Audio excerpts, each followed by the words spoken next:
other corner, there was a place called the Cardinal Club, which was like a, you know, nightclub bar. Yeah, we could take Flesher right here. Honorary Henry A. Schaefer Drive. So I did not see that when I was a kid. They must have named this street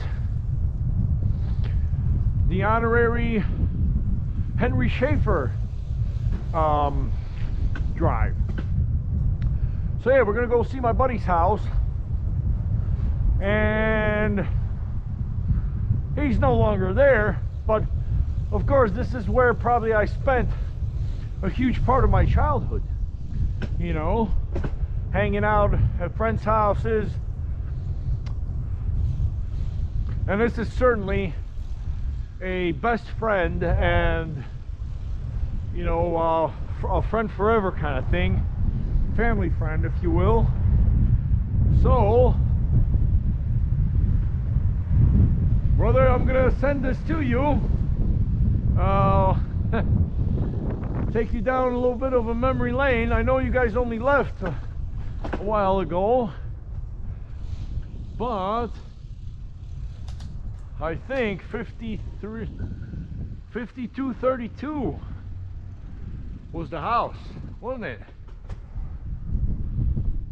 Right? I think that was your house, 5232. And then pretty girl Lorena lived there.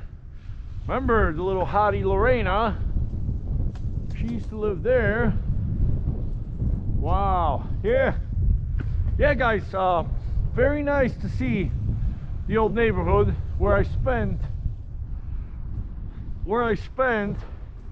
a huge part of my childhood.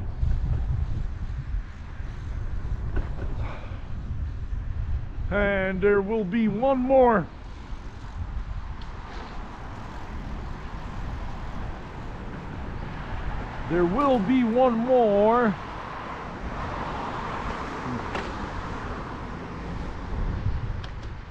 block that I gotta visit, where like 1, 2, 3, 4 of my, you know, longest and best friends lived on. And that's the block I want to tick off the old bucket list. Wow. This is it, 5200 Melrose. Not like the Melrose in California, Melrose Place, but yeah, some friends lived there. Some friends lived there. Some friends lived there. Other friends lived there in that brownstone. Yep, that's where I had like my first street fight, back in that alley. And then some friends lived there. Some good friends lived there. So yeah, 5200 West Melrose in Chicago, guys. Okay.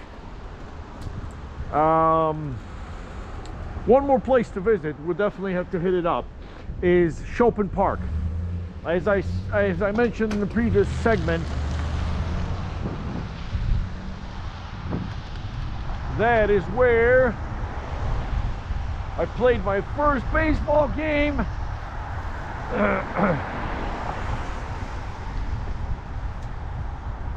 This is where I played my first baseball game, organized park league, you know, little league.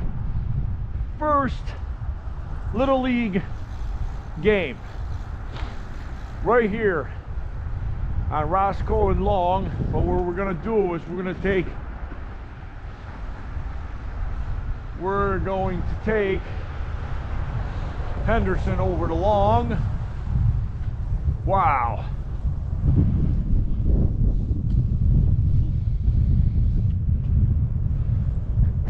So yeah, going down a little memory lane. Oh, see these electric Chicago rental bikes. I guess you can leave one right in front of your house and then just take it to work every day. Yeah, a really good friend of mine lived here, who went to school with me.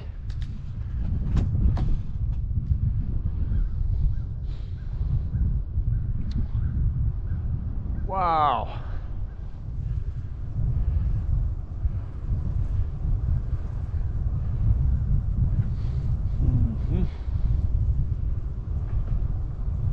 Okay, so we're gonna go take a ride through Chopin Park, named after, of course, the Polish pianist Alfred Chopin. And yeah, we're gonna watch the see the place where I swung my first strikeout.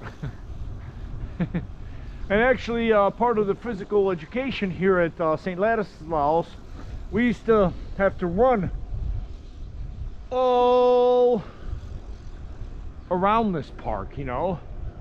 So like we would start like right here at this point, we would start and we had to run around, and I actually dream about this place all the time.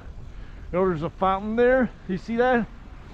There's like an open fountain, and it becomes like a little kiddie pool. The swings are still there, just as they have been. So yeah, I would come up here. There were some LBs and Cobras and, you know, a bunch of local gangs who were trying to move in on this area, but this was very heavily Polish, you know. So the Polish people in the community said like, no, hell no, you know, we're not going to allow gangs to come into this area and set up a set. But for, wow, this is where I played my first tennis. Now they got a little soccer, a little outdoor soccer. And yeah, the Cobras, you know, the Cobras came up here and they did a set for about maybe like 2-3 months right here by the basketball nets. And as you guys can see, you know, when I was a kid, this basketball court used to be full. You know, we used to hoop it up here, you know, from like on days off, on the weekends, from like 6 in the morning, you know, to 11 at night. But look now, guys, you don't see any basketball rims. You know, like when we were there, we used to have like nets, and for a period of time they actually put steel nets. So, you know, when you hit that, like, you know, when you hit that perfect jump shot, it would give that swoosh, that extra, you know, that extra sound, because it was a steel, it was actually like a aluminum or steel basketball net, you know.